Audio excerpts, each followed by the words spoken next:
Entendendo o culto capitalista, parte 2, a natureza da doutrinação. Economistas de mercado não são economistas de verdade, são recrutadores de cultos. Peter Joseph, 23 de novembro de 2025. Introdução, linguagem, identidade e o problema de conceitos fixos. Ao interagir com pessoas que aderem rigidamente à ideologia da economia de mercado, o mesmo padrão vem à tona repetidamente. Você começa a falar de algum elemento da estrutura econômica, concorrência, eficiência, valor, o que for, e em vez de uma conversa, você dá de frente com um muro. O problema não é necessariamente falta de inteligência ou informação da pessoa, é que ela opera com um léxico fixo e isolado, um pacote pré-carregado de significados que ela trata como inviolável. E como esses significados estão fundidos à identidade, não tem espaço para flexibilidade na conversa. Esse fenômeno vai mais a fundo que simples desacordo intelectual. Ele é estrutural. Pensamento em si é criado a partir da linguagem,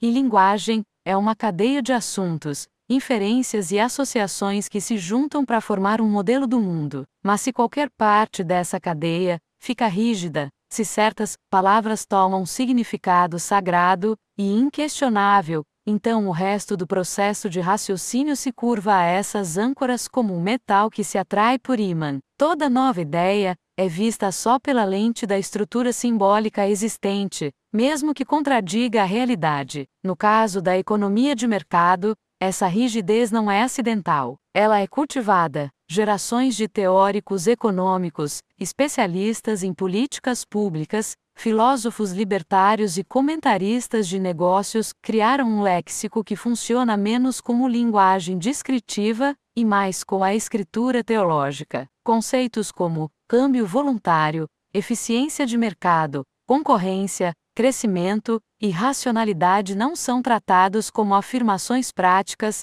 que podem ser testadas e revisadas, são tratados como axiomas, fatos eternos, imunes à contradição. Como resultado, quando você questiona um desses símbolos, o indivíduo doutrinado não ouve o que você está realmente dizendo. Ele ouve um ataque ao próprio símbolo, e como o símbolo é fundamentalmente ligado à sua identidade pessoal e política, ele reage como se você o tivesse insultado diretamente. Este é o cerne da doutrinação capitalista, um léxico simbólico que se sobrepõe à capacidade de interpretação. Arquitetura linguística da ideologia. Toda palavra no dicionário é definida por outras palavras, o que significa que todo o sistema de significado é inferido, nunca absoluto. Isso funciona bem quando se trata de coisas concretas, árvores, cadeiras, chuva, mas quando a linguagem é usada para descrever sistemas abstratos como mercados, incentivos ou valor social, o potencial de manipulação aumenta exponencialmente. A linguagem econômica, especificamente, é uma aula magistral de ambiguidade. Termos são esticados, reaproveitados e reinterpretados para dar o efeito ideológico desejado. Considere a palavra eficiência. No dia a dia, eficiência significa fazer algo com um mínimo de esforço desperdiçado. Na economia neoclássica, no entanto, eficiência de mercado refere-se a um elaborado conjunto de condições teóricas, informação perfeita, concorrência perfeita, agentes racionais e assim por diante que não existem no mundo real. Mesmo assim, o termo é usado como se descrevesse uma propriedade real de mercados. Essa manipulação linguística está por toda parte no discurso capitalista. A troca voluntária convenientemente ignora que a maioria das trocas é feita por coerção estrutural. As pessoas voluntariamente vendem sua força de trabalho porque a alternativa é falta de moradia. Crescimento é apresentado como progresso social, embora, em termos físicos, crescimento perpétuo seja termo dinamicamente impossível. Racionalidade é tratada como uma característica humana inerente, mesmo que a ciência comportamental mostre repetidamente que seres humanos não se comportam de acordo com a racionalidade econômica. Competitividade é elevada a uma necessidade moral e estrutural, mas o objetivo final da concorrência, a monopolização, é convenientemente descartado. Liberdade é redefinida como a liberdade do capital, não a liberdade das pessoas. Estes não são acidentes semânticos, são projetos ideológicos. Quanto mais abstrato o campo, mais facilmente a linguagem pode ser manipulada para impor uma visão de mundo específica. A economia é quase por abstração, e, portanto, um meio perfeito para a doutrinação linguística. O colapso de significado,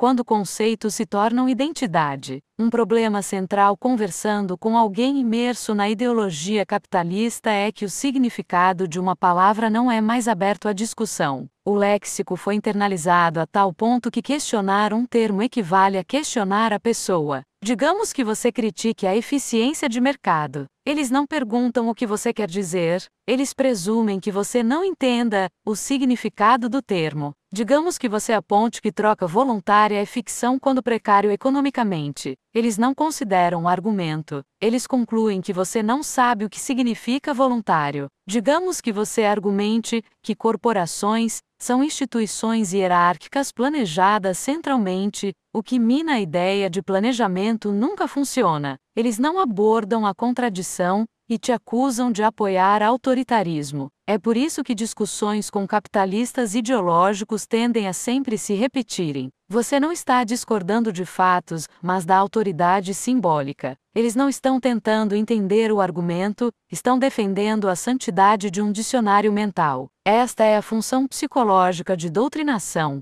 tornar o léxico em si inquestionável. A inversão da realidade, inversão linguística no pensamento de mercado. Uma vez que o léxico está fixo, a ideologia adquire extraordinária capacidade de inverter a realidade sem causar dissonância cognitiva. A pessoa simplesmente reinterpreta as evidências contraditórias como confirmação da doutrina. Um exemplo clássico é competitividade. Para a gente comum, competição é um jogo de soma zero. Alguém ganha, alguém perde. É implicitamente entre adversários. Mas em certas escolas de pensamento capitalistas, especificamente o libertarianismo, competitividade é reformulada como colaboração, porque as pessoas concordam em competir. Isso é absurdo à primeira vista. Por essa lógica, jogos de guerra são colaborativos, corridas armamentistas são colaborativas, preços predatórios são colaborativos, salários de fome são colaborativos, qualquer conflito mutuamente prejudicial vira colaboração, porque ambos lados participam.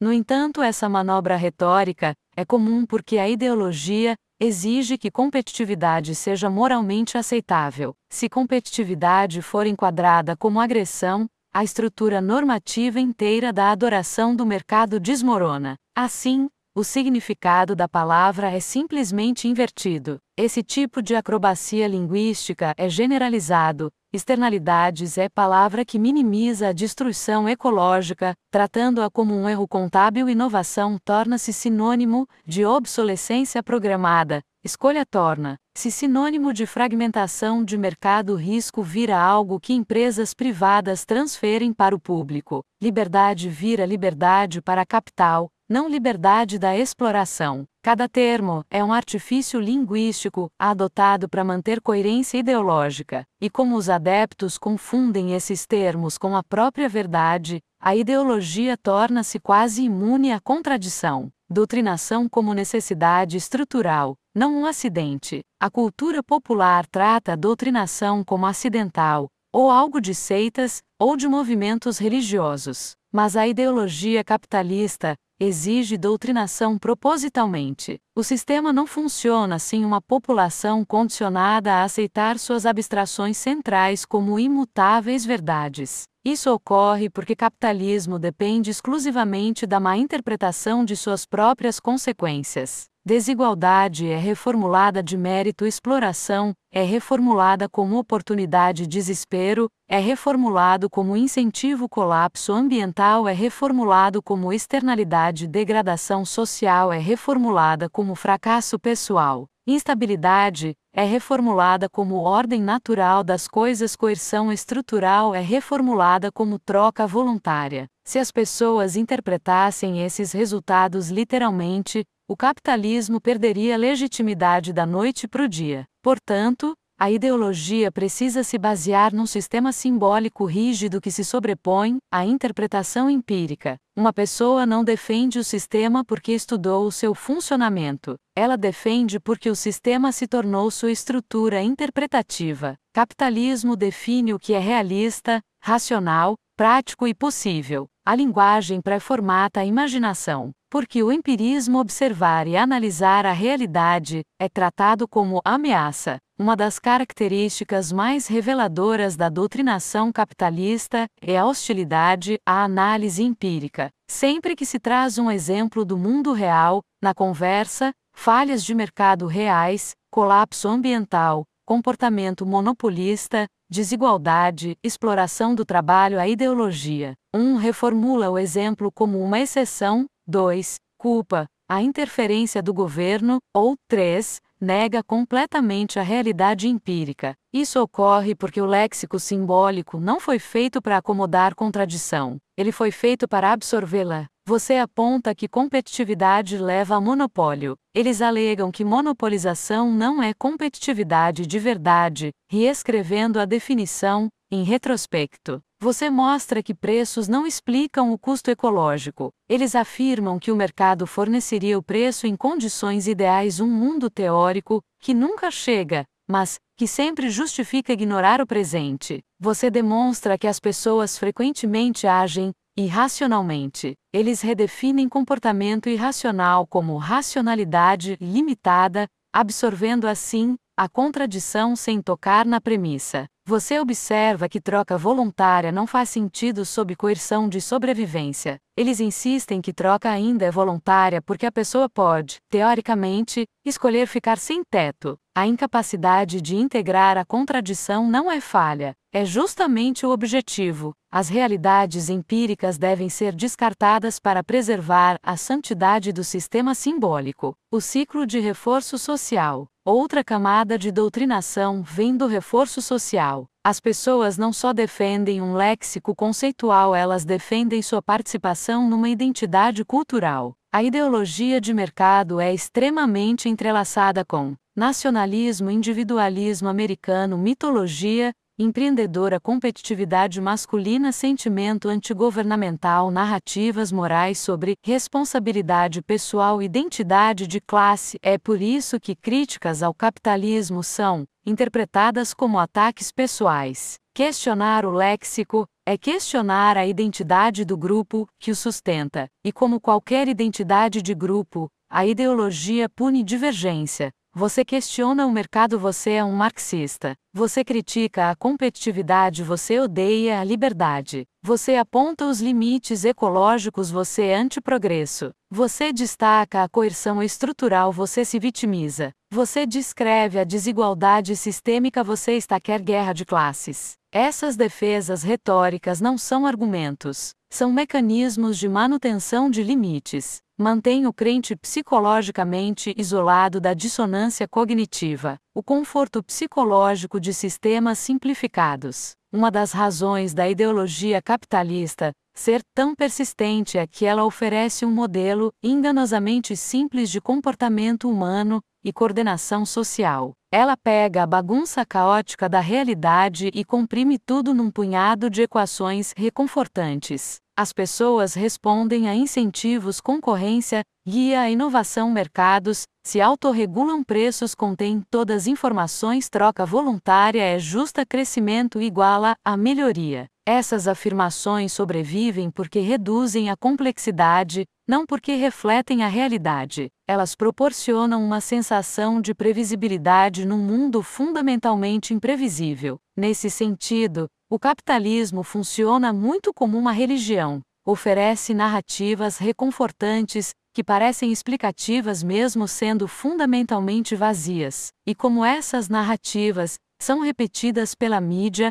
educação e normas culturais, elas tomam a aparência de bom senso. Conclusão: doutrinação como barreira ao entendimento coletivo. Entender como funciona a doutrinação capitalista não significa demonizar indivíduos. A maioria das pessoas absorveu esse léxico sem nunca ter escolhido. Elas foram criadas nele, lhes foi ensinado como verdade. Ele molda a forma como interpretam tudo, desde fracasso pessoal até o colapso planetário. Mas se quisermos construir uma alternativa viável à atual arquitetura socioeconômica, precisamos entender a profundidade linguística e cognitiva dessas barreiras. Não se pode colocar novas ideias num sistema de pensamento que selou seus símbolos centrais contra a revisão. O desafio não é só apresentar melhores provas ou argumentos. O desafio é desconstruir essa arquitetura simbólica que impede que novas evidências e argumentos sejam ouvidos em primeiro lugar. Até que essa barreira seja superada, discussões sobre capitalismo continuarão presas em ciclos semânticos onde palavras funcionam como escudos, lógica se torna circular e doutrinação se disfarça de bom senso. Peter Joseph é cineasta e autor, apresentador do podcast Revolution Now, e você pode apoiar seu trabalho pelo Patreon.